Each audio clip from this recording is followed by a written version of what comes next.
Hello students, इस video में हम लोग देखने वाले converse of mid point theorem को प्रूफ के साथ। तो आइए सबसे पहले देखते हैं इसका स्टेटमेंट क्या है, देन इसके प्रूफ को देखेंगे।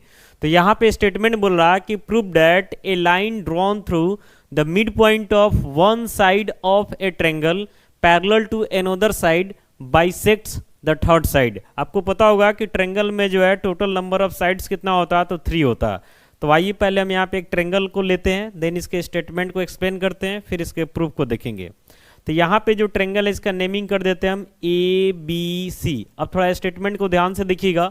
तो यहाँ पे बोल रहा है कि a line drawn through the mid point of one side, जैसे इसमें 3 साइड है, एक AB है, एक BC है, एक CA है। तो कोई एक साइड ले लेना और उसका मिड पॉइंट ले लेना। तो मान लेते हैं हम AB का जो है मिड पॉइंट ले लेते हैं, क्या है, D है।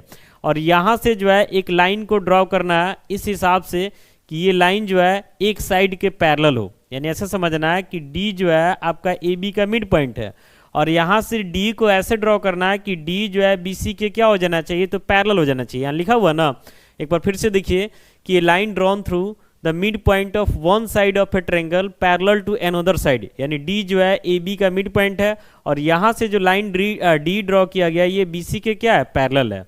देन आगे क्या बोल रहा, आगे बोल रहा कि parallel to another side bisects the third side. Third side का मतलब जो तीसरा साइड बच गया। तो AB का तो मिड पॉइंट D ले लिया गया, बाकी D जो है BC का पैरेलल है तो BC का भी यूज हो गया।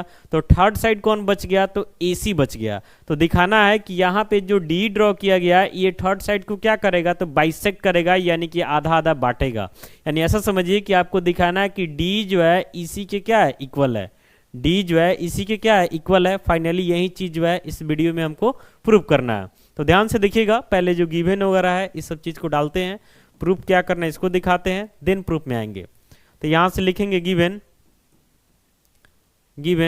ABC is a triangle, ABC is a triangle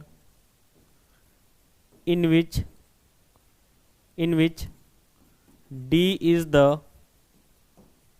midpoint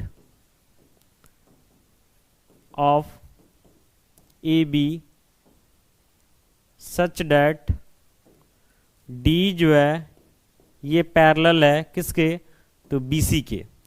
अब हमको प्रूफ क्या करना है, तो प्रूफ करना है कि E जो है AC का मिड पॉइंट होगा, यानी कि E is the mid point of AC। समझ रहे ना, यानी फाइनली हमको ऐसा दिखाना होगा कि हमारा AE जो है EC के क्या है, इक्वल है। तो यहाँ पे देख रहे हैं सबसे पहले गिवन डाल दिए, इसके बाद प्रूफ क्या करना है इसको डाल दिए। अब हम लोग आगे बढ़ेंगे और इसके प्रूफ को देखेंगे। तो इसके लिए थोड़ा सा स्पेस चाहिए, इसलिए पहले इसको हम क्लीन कर लेते हैं। बढ़ते हैं आगे, ध्यान से देखिएगा।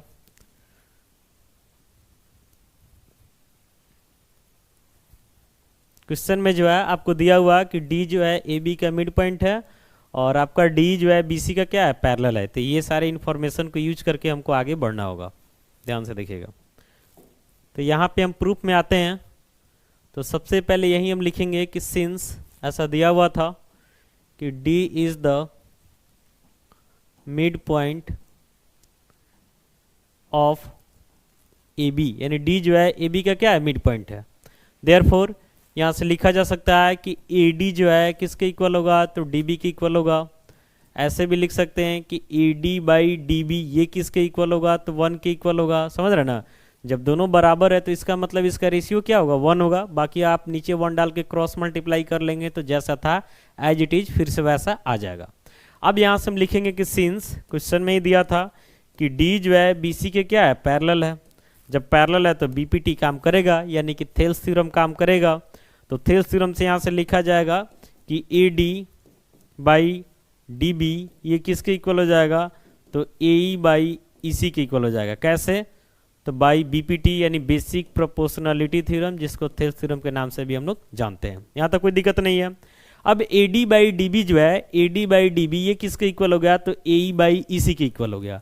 इक्वेशन 1 में जो है AD बाई DB का वैल्यू कितना है, तो 1 है। तो AD बाई DB जो दिखाई दे रहा है इसके जगह 1 डाल देंगे, इक्वल हमारा क्या हो जाएगा, तो AE बाई EC हो जाएगा। यहाँ बाई 1 डाल सकते हैं, समझ रहे ना। और यहाँ दिखा देंगे कि यहाँ पे जो वैल्यू यूज किए हैं इसमें हम इक्वेशन 1 का हेल्प लिए हैं। अब यहाँ पे क्या करेंगे, इसको क्रॉस मल्टीप्लाई कर देंगे। क्रॉस मल्टीप्लाई कर देंगे तो हमारा ए जो है ये किसके इक्वल हो जाएगा, तो इसी के इक्वल हो जाएगा। ए जो यहाँ पे दिखाई दे रहा है ये किसके इक्वल हो जाएगा, तो इसी के इक्वल हो जाएगा। यानी फाइनली अब ऐसा बोला जा सकता है कि ई जो है इसी का क्या है, मिड पॉइंट है। तो लास्ट में लिखेंगे hence E is the mid point of क्या हो जाएगा, तो AC हो जाएगा। और फाइनली यही जो है हमको इस वीडियो में क्या करना था, तो प्रूव करना था।